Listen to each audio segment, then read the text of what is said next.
नहीं है कॉकटेल तो नहीं बोलना नहीं बोलने वाले किहड़े ने एप्पल काकटेल भी बोलते जे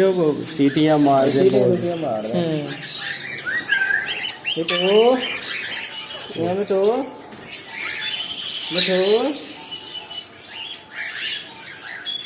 लाबड़ ने लाबड़ होते ना बच्चे पठे